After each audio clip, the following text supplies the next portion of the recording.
There's absolutely no world in which Dembele should be winning the Ballon d'Or tonight. And nor does Lamine Yamal.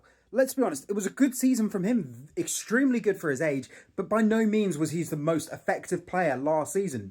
It comes down to this guy, Mo Salah. There is absolutely no world in which he didn't have a better season than Dembele. Look, I get PSG went on to win the Champions League.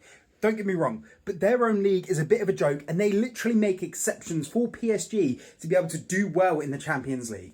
And on top of that, this guy got more goals and assists just in the Premier League than Dembele got in all competitions. There is no world in which Dembele had a better season. And going back to the whole PSG getting favouritism from the French league, they literally are able to get games moved by the league to facilitate them extra time to prepare for Champions League games. Look, it was no small feat that PSG won the Champions League.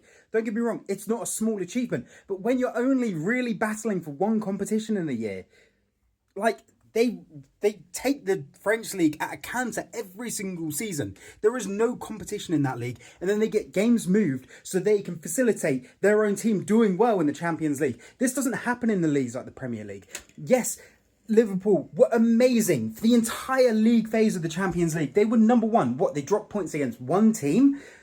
And that was when they played youth players.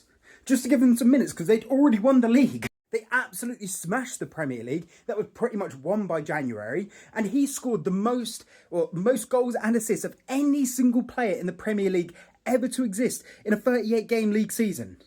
Mo Salah absolutely deserves the Champions League, and I won't hear anything else other than that.